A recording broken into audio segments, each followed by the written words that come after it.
기도하겠습니다. 좋으신 아버지 하나님, 날마다 우리에게 말씀을 주시고 또 그 말씀을 묵상함으로 하루하루 주님을 향해 거룩하게 살아가게 하시니 감사를 드립니다. 하나님, 우리가 택함 받은 백성이요 또 왕과 같은 제사장으로 부름받았고 또 하나님의 이 구원의 행위에 그 하나님의 선한 뜻을 전하도록 택함 받았사오니 하나님, 우리의 삶이 모든 영역에서 점점 더 거룩해져 가게 하여 주시고 하나님의 선한 뜻을 드러내며 살아가는 모습이 되게 하여 주시옵소서. 그래서 아버지 하나님, 우리의 삶을 통해서 하나님의 살아계심과 하나님의 이름이 온 천하에 드러나는 그런 아름다운 삶의 모습이 되게 하여 주시옵소서. 우리 구주 예수 그리스도의 이름으로 기도드립니다. 아멘. 오늘 우리에게 주신 말씀은 레위기 12장 1절에서 8절입니다. 여호와께서 모세에게 말씀하여 이르시되 이스라엘 자손에게 말하여 이르라. 여인이 임신하여 남자를 낳으면 그는 이레 동안 부정하리니 곧 월경할 때와 같이 부정할 것이며 8째 날에는 그 아이의 표피를 벨 것이요 그 여인은 아직도 33일을 지내야 산열이 깨끗하리니 정결하게 되는 기한이 차기 전에는 성물을 만지지도 말며 성수에 들어가지도 말 것이며 여자를 낳으면 그는 2일에 동안 부정하리니 월경할 때와 같을 것이며 산열이 깨끗하게 됨을 66일이 지내야 하리라.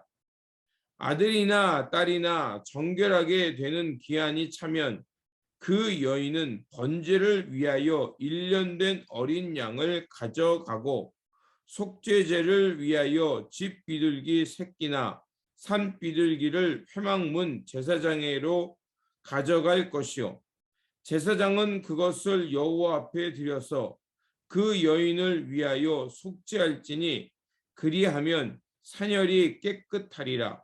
이는 아들이나 딸을 생산한 여인에게 대한 규례니라. 그 여인이 어린 양을 바치기에 힘이 미치지 못하면 산비둘기 2마리나 집 비둘기 새끼 2마리를 가져다가 하나는 번제물로 하나는 속죄물로 삼을 것이요 제사장은 그를 위하여 속죄할지니 그가 정결하리라. 아멘.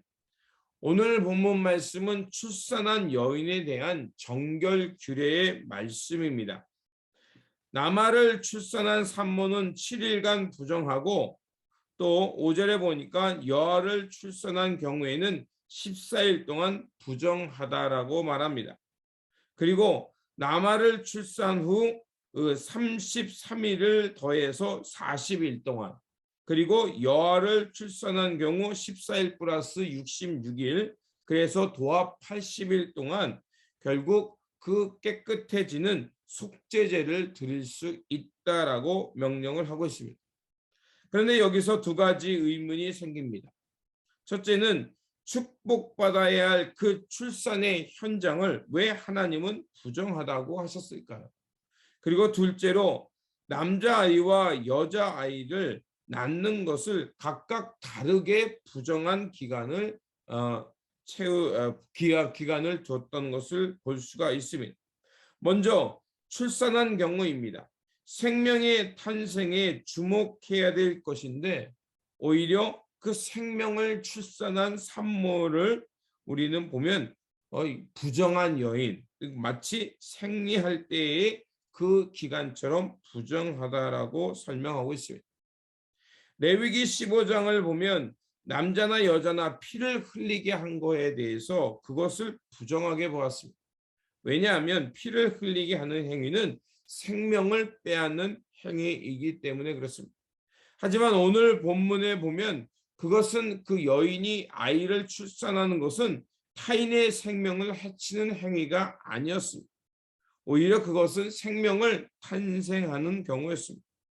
그리고 출산한 후 산모는 속죄를 드리기까지 그 긴 시간을 기다려야 했습니다. 그렇다면 이런 것들이 말하는 것은 무엇일까요? 결국 그 여인들에게 그러한 기간을 주는 것은 그 생명의 탄생이 결국 하나님으로부터 온다는 것을 다시 한번 천명하기 위함이었다는 것입니다. 그리고 또 다른 무엇보다도 하나님 앞에 제사를 속죄제를 드려서 하나님과의 관계를 회복하며 그 생명이 하나님으로부터 왔음을 기억하기 위한 이유라는 것을 볼 수가 있습니다. 둘째로 남아와 여아를 출산한 후 부정한 기간을 각각 다르게 두었습니다. 다른 어떤 주석가에 의하면 그 남아를 출산하는 것보다 여아를 출산하는 경우가 더 산통 또 출산하는 기간이 더 길었기 때문에 그렇다라고 말을 하기도 합니다. 하지만 이것을 볼 때 남아나 여아나 그 동일하게 제물을 드리는 것을 보아 그것은 충분한 설명이 될 수 없습니다. 다른 경우는 남아를 출생하는 산모를 더 우대하고 여아를 출산하는 그 산모보다 좀 이렇게 차이를 두고 홀대했다는 해석이 있습니다. 하지만 이것 또한 명쾌한 해석이 될 수 없습니다. 하지만 분명한 것은 출산한 이후 산모는 40일에서 80일 기간 동안 제사와 각각의 회중 모임에서 배제된다는 것입니다.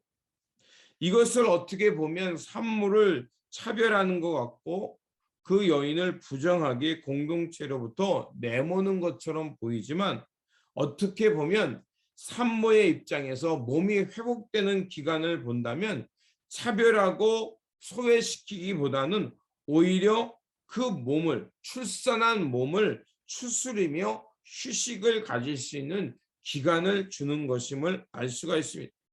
만일 산모에게 율법과 규례에 맞춰서 그 빈번한 제사를 요구하고 또 여러 가지 각종 그 공동체 모임에 나간다는 것은 산모에게 있어서 굉장히 위험한 일이기도 또한 가혹한 행위가 될 수가 있습니다. 또한 이제 태어난 지 얼마 안 되는 그 아기가 이제 약해진 엄마와 함께 외부에 쉽게 노출되는 경우 면역력이 약해지기 때문에 생명을 잃을 수 있는 위험한 시기가 될 수도 있는 것입니다. 의료가 아직 발달되지 못했고 건강이 온전치 못했던 그 출산한 여인과 아이의 생명을 지키고 배려하는 모습이고 안전망이라는 것을 알 수가 있습니다. 그렇습니다.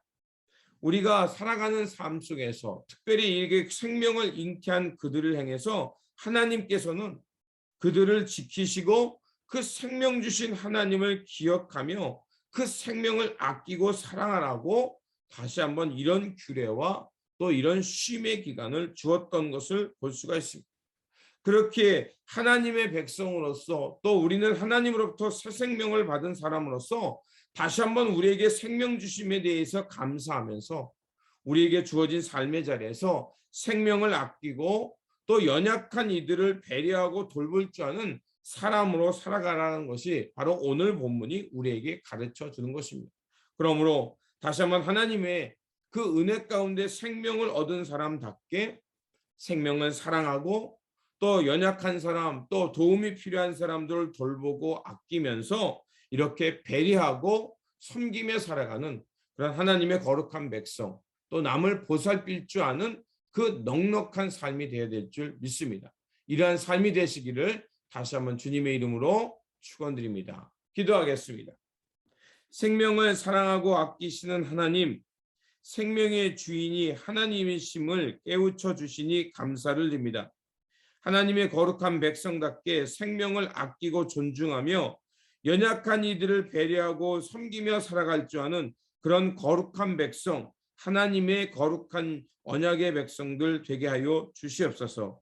우리 구주 예수 그리스도의 이름으로 기도드립니다. 아멘.